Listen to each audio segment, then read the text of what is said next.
But it's just wet on the top. It's not, it means that the wood's wet, right? Yeah.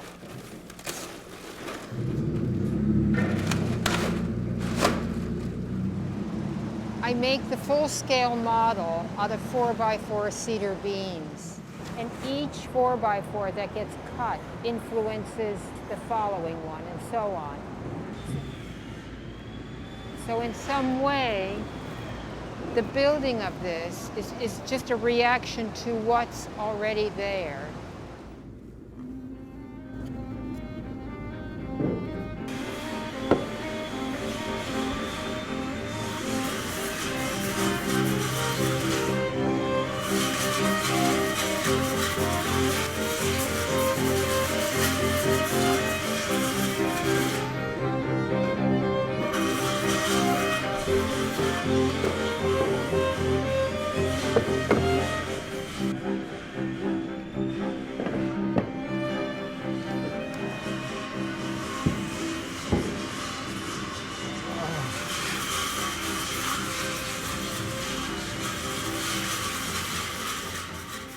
What happens with a piece this size is that I only have a 16-foot ceiling, so I was only able to build up to about 13 feet, and then I had to take that off, leaving a chunk of it on the floor, and then building on top of that.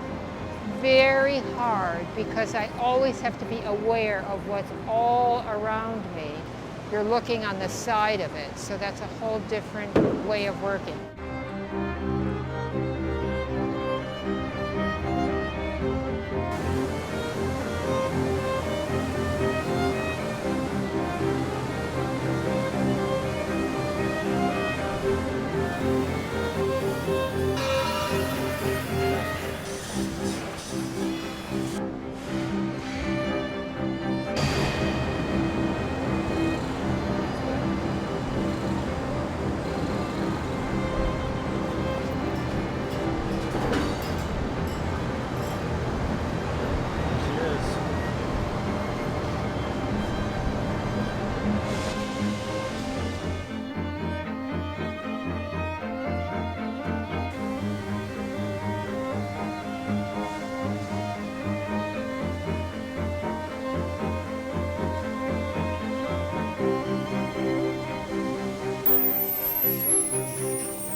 This is the pattern that gets drawn on the plastic and then placed on the wax.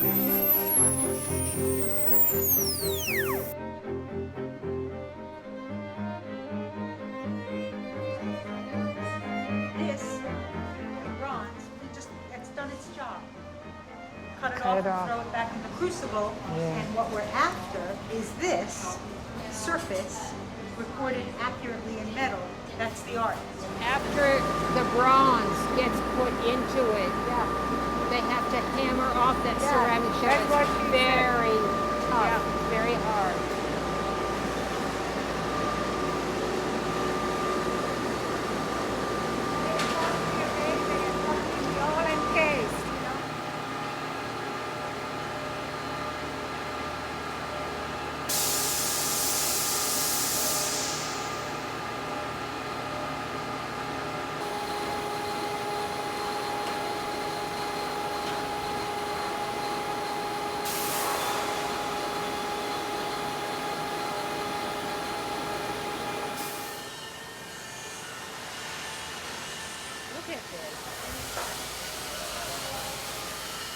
It will fit perfect once we, there might be a few And areas that it's have to be clamped. absolutely the longest piece of lace I've ever done, you know, with really kind of ballsy openings, one being different from every other.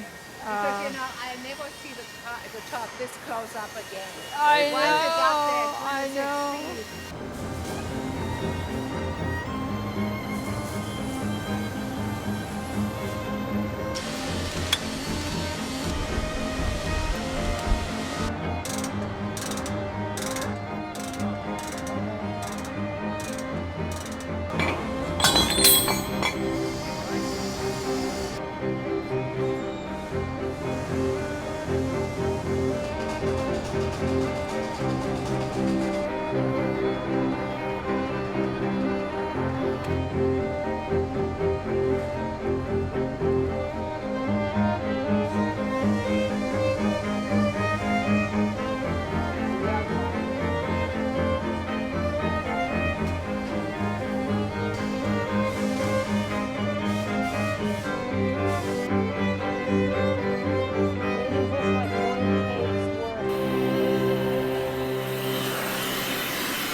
I think the patina gets more and more mellow over time.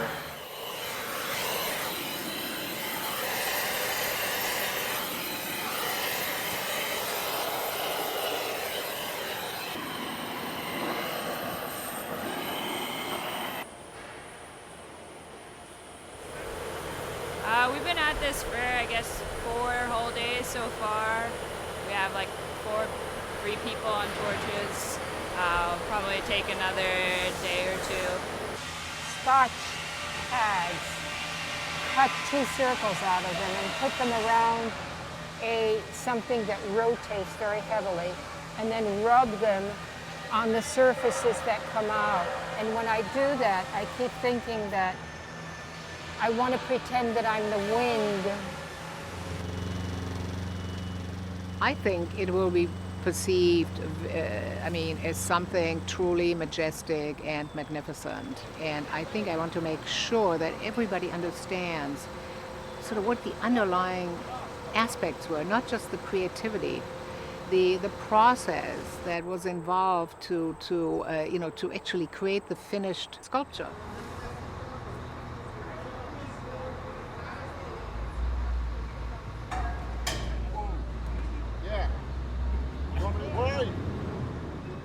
You good? Come down or what? They all have to go in just right. So they're trying to push it around, wiggle it, shake it, pry it, until you can get all of them started. From there you can use a wrench. I think it has such brilliance, such majestic presence that I think people will see it as something absolutely wonderful, and I think it will be one of the go-to sculptures. That beautiful laced area on top will be lit up from inside, so that as you walk by, it will remind you of little synapses in the brain, and then it will be lit up, from the ground. So it will stand there just as a monument to art, a monument to science. It sure has just the kind of drama that I want, and actually so do the surfaces. And I also think it has the emotional stuff that's flowing from her that I need as well. Okay, now we can say you did it. We did it. We did it. I feel proud to have one of my pieces in front of a place that also works on helping humanity, on making discoveries that help with unearthing things that we need to know.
You can stand right in front. Yep. Just advance it as you go. I'm going to go through the early part of my work. Actually, it's not so long ago that I did this. Very quickly so that we can concentrate on SCIENTIA. By the way, SCIENTIA means science in Latin, and the sound of it always had the vibration of a woman, SCIENTIA, you know, especially with the A ending. So this is the full-scale model, and I'm going to go through this quite quickly, of a piece that was installed in 2006 at Madison Square Park. This is the preparation at a foundry called Walla Walla in the state of Washington. And you can see they're trying to firm up the with the plaster and the rubber in order to cast it in resin. The main reason I used that is what the light does, how the light flirts with the piece.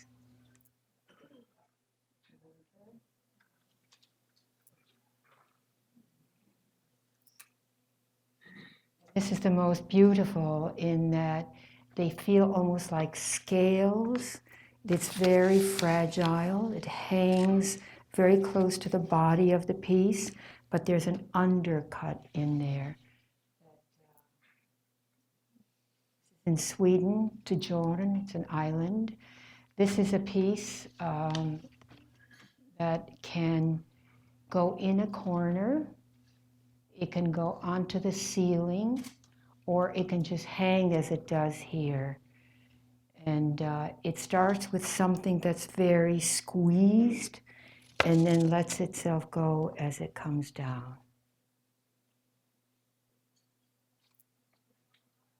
This is a piece that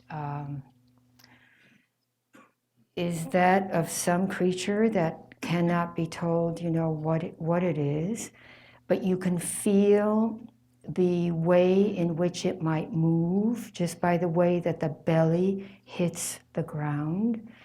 And in some of these, and I'll show it to you better in a detail, but I started with a circular structure that was cut out of the inside of one of my bowls that weren't working, but there's a lot of shimming that I did on it. And in this detail, you can see that some of these pieces of wood sort of shift from one another, again, sort of implying a kind of movement. It's one of the first times that I left nude cedar, and I do that a lot now, and it wasn't all graphited. And graphite is the same stuff that's in your pencil, but very, very finely ground. That's the other side, and it actually sort of lets go its innards. The piece at Storm King, a piece with an appendage. This is bronze. It touches the ground. Because it's so slender, and it's way too vulnerable as wood, so I cast it in bronze. Oh, I'm sorry. Anyway, and through this, you can see this colonnade of trees. So it's a kind of framing, but it's not meant to be the purpose of the piece at all. Hugely voluptuous as it goes into its skinny, whatever these are.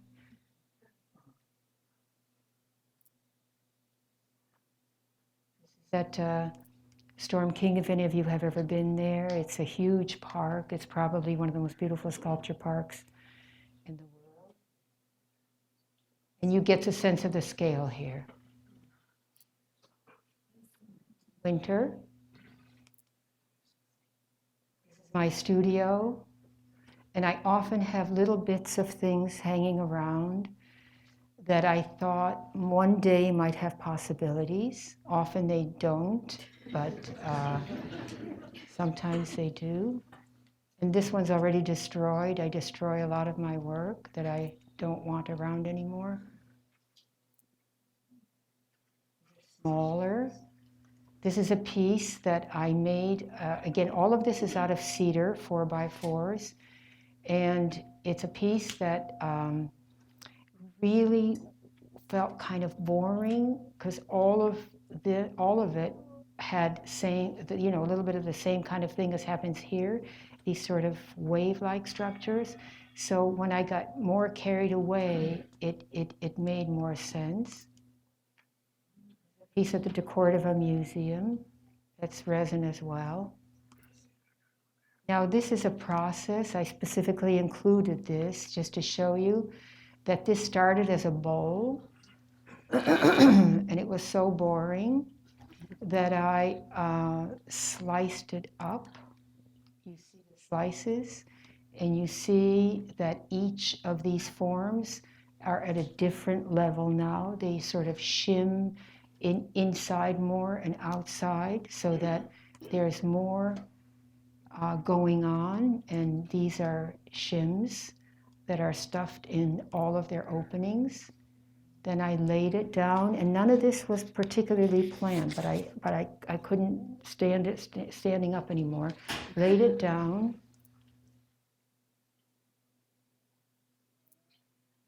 And cut some of those shims down. And these shims were not graphited, that's why I put the blue tape on. The rest was graphited, but ever so slightly. You know, I didn't drown it in the graphite.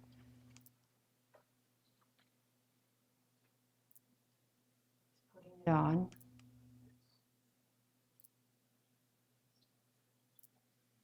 This is very important to me, is that the struggle of this thing, you know, the lifting up of the back portion and the taking itself off the floor was important in the psychology of it. Why did we put the lights back on? Can we put them off again so we can see the image better? Okay, this is another view of that same piece. You see, this is kind of the front of it.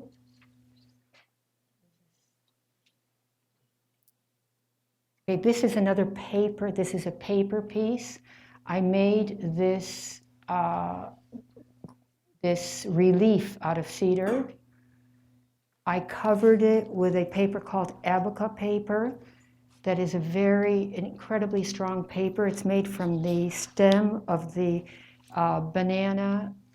bunch of bananas that come from the Philippines. And you could imagine with that stem, how strong it is so that it's able to hold this paper together so they can tear it off the relief that I made.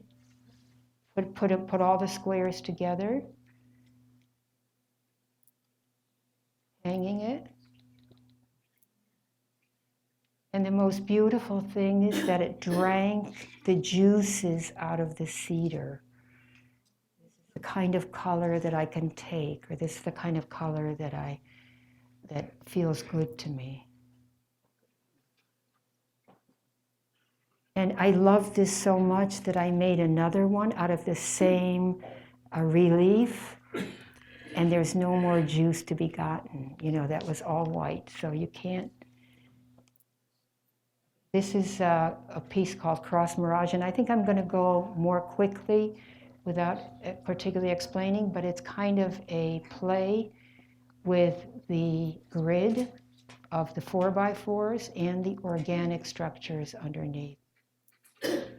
This is a piece at the second great sculpture park in the world is Yorkshire Sculpture Park, and both of them have 500 acres. So that this is just a glorious, glorious view that she has. And this is all cedar. Yes, I burn my pieces.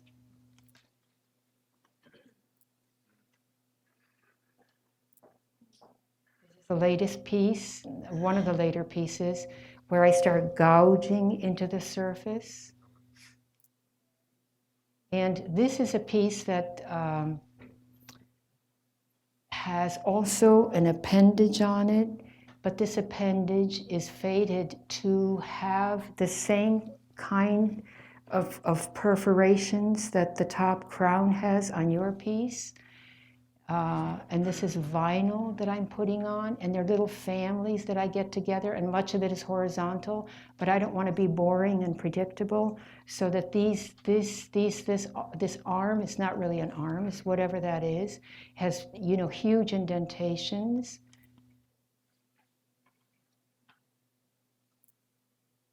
And then it gets cast in wax, the lost wax process, and it gets gouged. Here's the piece. It's at the Museum of Modern Art in New York. This was for me a huge breakthrough because it enabled metal. Metal often is so inhumane or it's so uninviting that to have these perforations have the possibility of having the sun, the wind, the air going through was just a huge, you know, huge visually and huge psychologically for me. So this is your piece. This is the bottom of your piece. This is how I started. And the start, believe it or not, and I just take a piece of chalk and I just do it. It's not as though I measure it or plan it, but that determines the scale, and it also determines things like this is going to be really deep as it goes up. You know, this will give me some other options. You know, so will this. You know, I mean, this whole thing, it has to be varied because I don't want to, you know, bore myself or anybody else. The first layer, and then it goes on, it grows. This is your piece, it grows.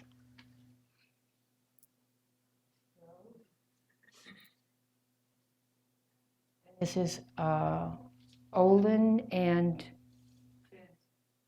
Phidias, yes, Phidias and Olin. These are Laurie's grandchildren. They came to visit me with Laurie, and that's her daughter. No, that's Dina. Dina, that's right.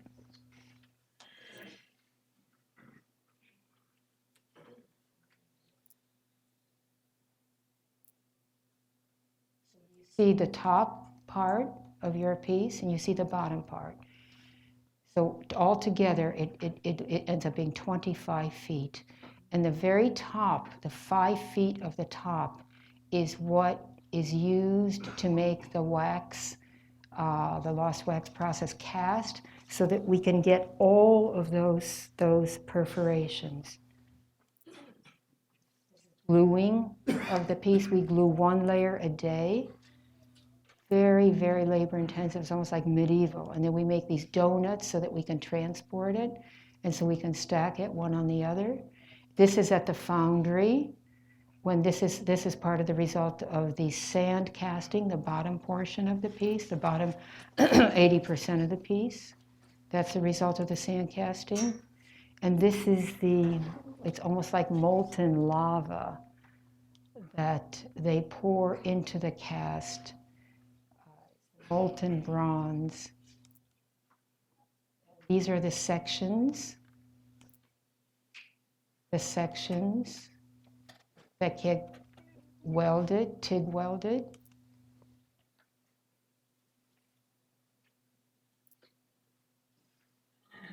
And this is Tom, fantastic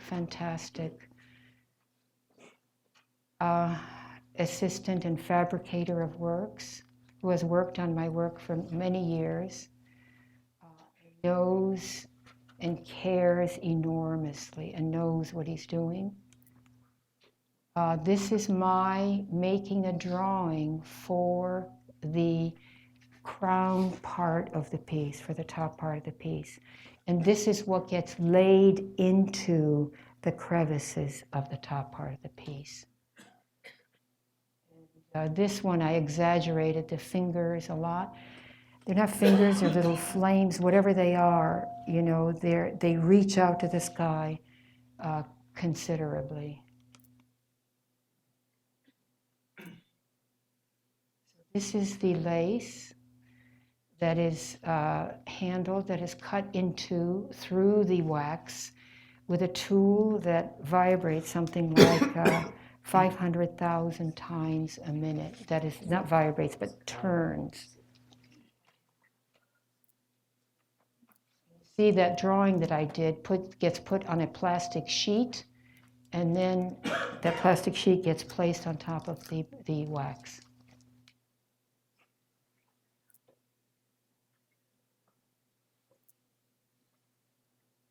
This is already cast.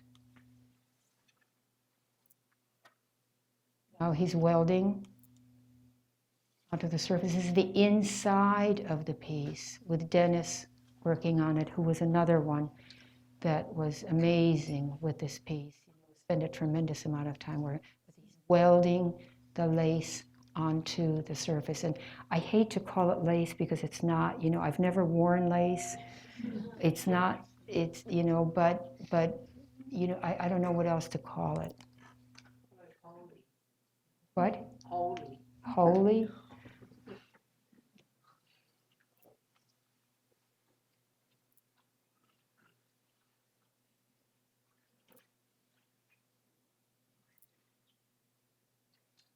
Okay, I'm putting on the patina. This is how it looks. It's a brilliant, brilliant gold color when it first comes out of the foundry. I mean, first is cast, and then here I'm coloring it using many, many different colors. All those paintbrushes have a color that's at the bottom.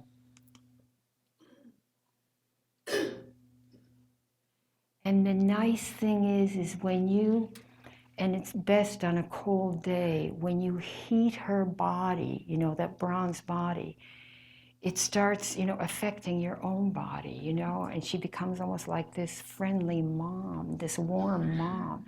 But during a hot day, it's torture. So this is how she came in. With escorts in the front and in the back at night.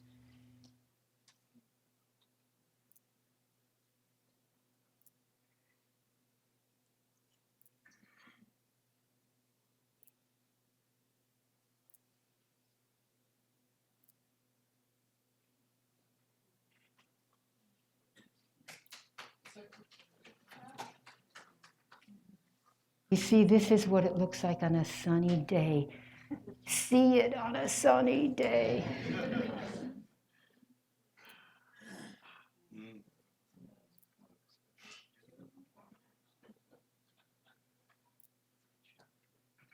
Okay.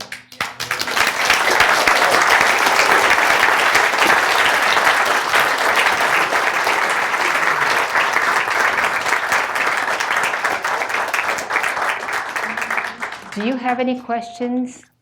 Because we still have time. Yes. We actually have a microphone. Sorry, we actually have a microphone if somebody passes it.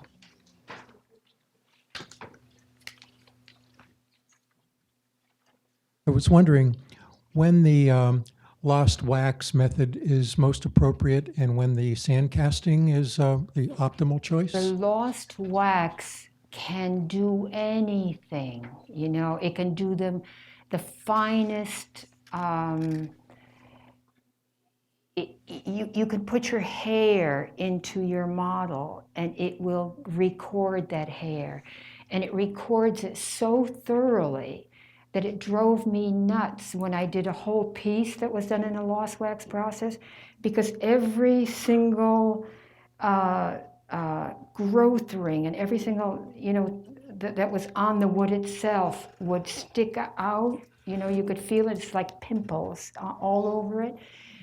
And when I put the patina on it, it would really interfere with the patina because those little protrusions, if you look at it sideways, you almost lose the patina. You have to look at it head on in order to see in between all these pimples.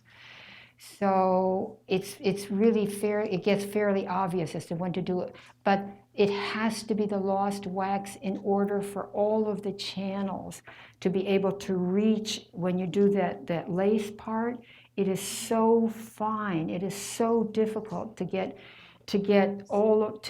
the bronze, the hot bronze, where all the way that it's supposed to go, that it would be impossible to do in sand casting. Totally impossible. Yes. So you melt the wax away, and how do you collect it? You don't have to collect the wax. You melt the wax and the bronze replaces it. The bronze is so hot, it melts it very, very easily. The big deal is to be able to get all of the gates, and they prepare the gates for many, many, many days for each one of my pieces, to have all of the gates carry the bronze all the way, to the tips of that piece.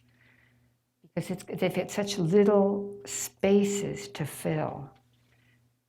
But it's one of the only foundries that I would trust is the one that I'm with. When the hot bronze goes in, it must be very resilient wax to keep that frost before it melts. Am I missing something? Clearly, I'm missing something here. I can talk about it. Any other question? Yes, George. Yes. What material are you using to harden the sand? There's a special glue that they have, and Tom, maybe you can answer that one, or Dennis. What glue do they use? You almost consider it as a two-part epoxy.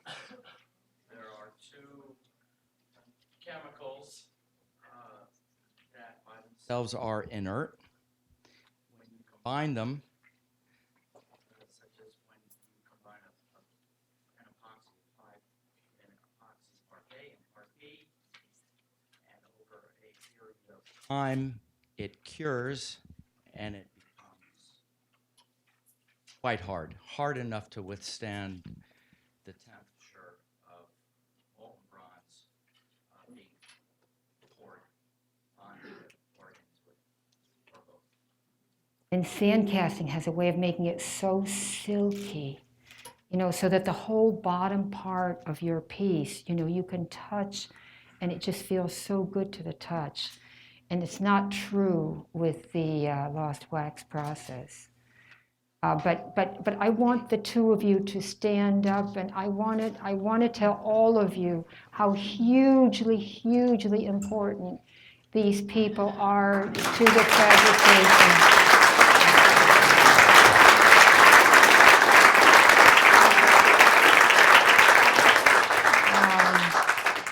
Yes. How much are you doing now in wood versus the cast? I do wood constantly. I make pieces out of cedar constantly. And you realize that for every bronze I've ever made is made out of wood first. But I consider that ahead of time. I know ahead of time that it's going to be in bronze when I make it out of wood. But I'm making a lot of wooden pieces all the time. Yes? Since you do not rely on models when you do the work, and this intuitive, independent process, what makes you determine that the work is finished? I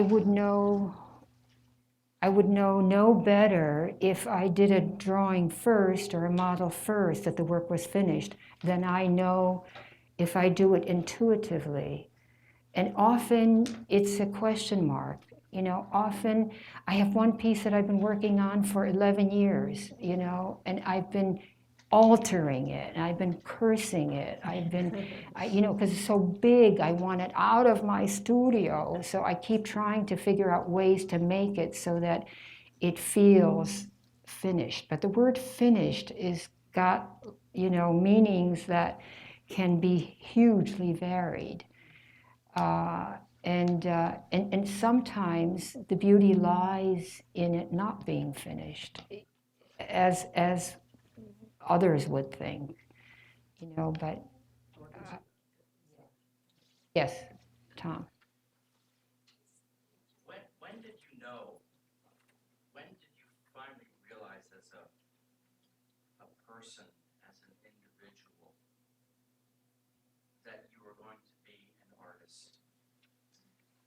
No, that's such a good question, and I would have such a hard time answering it. But for you, I'll dig into my brain some. I think as a young child, I understood the world through my eyes, through what I saw visually, that seemed most consequential to me. And it's nothing that I ever realized. You know, I thought this is what everybody did. And I grew up in a pretty hard situation in Germany, in post-World War II refugee camps for displaced Polish people. And I remember being, you know, having one of the barracks where we lived, being in front of a bombed building that was substantial, had a lot of bricks that were falling all over the place. And I recall clearly, you know, but I didn't realize it, but I recall clearly going in there into that rubble and starting to build things and getting this charge, you know, but it's not something that I said, oh, I'm going to be an artist. I never knew there was such a thing as an artist until probably, you know, junior high, high school. You know, I was very naive. You know, I grew up in a place called Plainville, Connecticut, which had blue collar workers, and you know, but I love blue collar workers. That's not the problem. But you know, the educational system was not great. I don't even know why I'm saying this, but. Anyway, I just lost my thought. But I don't think there's a eureka moment when you say, oh, I'm an artist. But I just knew that this was that what I saw visually, what I reacted to visually, was extremely important to me. And you know, I envy all of you scientists because your brain is so much different than mine. You know, you are so meticulous, you are so logical, and I you know, and I sort of schmooze with metaphors, you know, in my thinking. But I think obviously, you know, I've been married to a scientist, you know, and we've, you know, he used to say to me when we were first married, we have very different cognitive styles. But instead of saying fuck you, I just let it die down. And it did. I think we have time for one or two more. I just wanted to say you're one of my heroes, like David Bowie. You know, I'm an artist, and I became a professor and a mother, and I've had a chronically ill child. And I'm just so grateful to be able to come and hear you speak today, and it drives me back into my studio. So thank you. Thank you. Thank you. Yes. I have an MIT techie question, but the beautiful colored surface, could you speak about how you achieve that chemically? You say painted, but exactly how do you get that color? And then what can we expect to happen in time? Is it protected or is it expected to evolve? I fry the chemicals. They're mostly chemicals that have to do with acid onto the surface of the bronze. You have to heat it up really, really well before you can put the chemicals on. So you literally fry it on. And Paul Ha, I am relying on you. You're already agreeing and you don't know what I'm going to say. To maintain it, like wax it, twice a year. Polishing.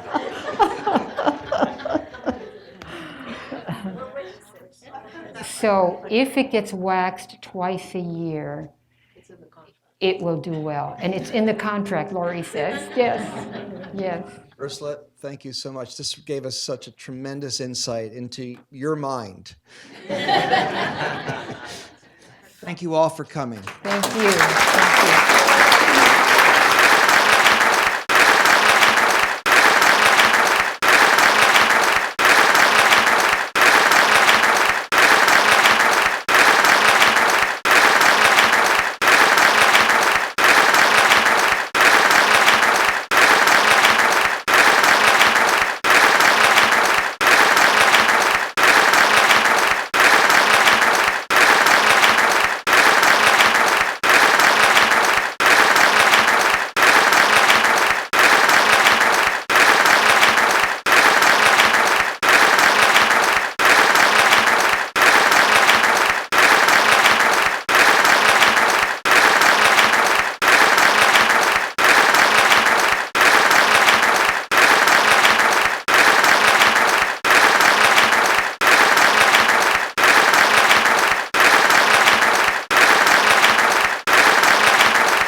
people